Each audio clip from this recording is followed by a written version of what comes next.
Hi అండి, నమస్తే. ఎలా ఉన్నారు? బాగున్నారా ఫ్రెండ్స్? అందరికీ ముక్కోటి ఏకాదశి శుభాకాంక్షలు అండి. మా ఇంట్లో అయితే కూడా పూజ ఇలా చేసుకున్నాను. నేనైతే కూడా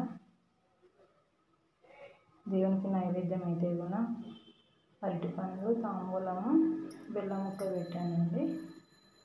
కొబ్బరికాయ కొట్టాను. పూలు అస్సలు ఏం బాగాలేవండి. మా వారు పొద్దున్నే తీసుకొచ్చినాడు అనమాట. ఉన్నిటివే పెట్టాను అనమాట. మంచిది గుండు మల్లె అండి.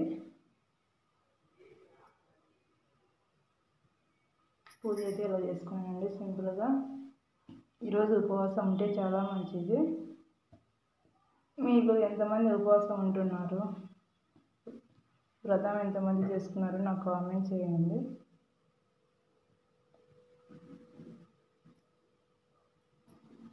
పొద్దున్నైతే పూజ ఇలా చేసుకున్నాను. టిఫిన్ అయితే ఇడ్లీ చేశానండి. పిల్లలు మా వారంతా తినేసారు. నేను ఇప్పుడు మళ్ళీ చేసుకోవాలి.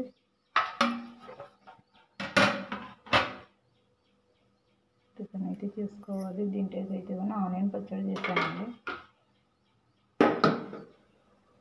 ఆనియన్ పచ్చడి చేశాను అనమాట. ఆనియన్, టమాటా, ఉల్లిపాయ, కారం పొడి, ఉప్పు, పసుపు అండి వేసి మిక్సీకి వేసాను అనమాట. ఈరోజు ఏకాదశి కదా, ఏకాదశి రోజు వ్రతం చేసి ఆనియన్, వెల్లుల్లి తినకూడదు. నేనైతే వ్రతం అయితే చేయలేదు, కానీ ఊరికే పూజ అయితే కూడా చేసుకున్నాను. రాగి గంజి చేశానండి. పొద్దున్నే పాలు పోసి చేశాను అనమాట.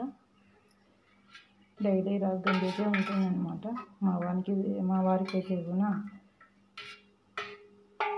సర్జరీ జరిగింది కదా, ఆయనకి పొద్దున్నే రాగి గంజి డైలీ ఇవ్వాలి స్ట్రెంత్ కోసము.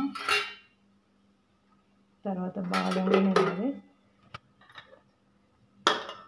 బాదంగా నానబెట్టానండి రాత్రి. ఆయన ఈరోజు తినలేదు, నేను ఇవ్వలేదు.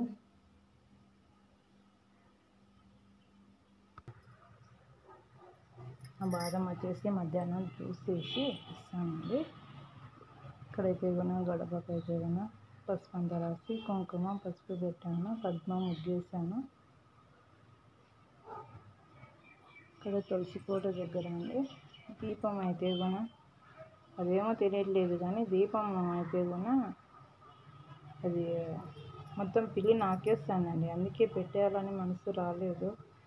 తులసి కోట అయితే ఊరికి పోయేసరికి ఇలా ఉందన్నమాట. తులసి కోట తెచ్చుకోవాలండి. తులసి మనం తెచ్చుకోవాలి, తెచ్చుకొని పెట్టుకోవాలి అన్నమాట. శ్రావణమాసం వస్తుంది కదా, తులసి మనం తెచ్చుకోవాలి. ఊరికి పోయేసరికి మా వారి నీళ్ళు పోయాక ఇలా ఉందండి ఆ తులసమ్మ.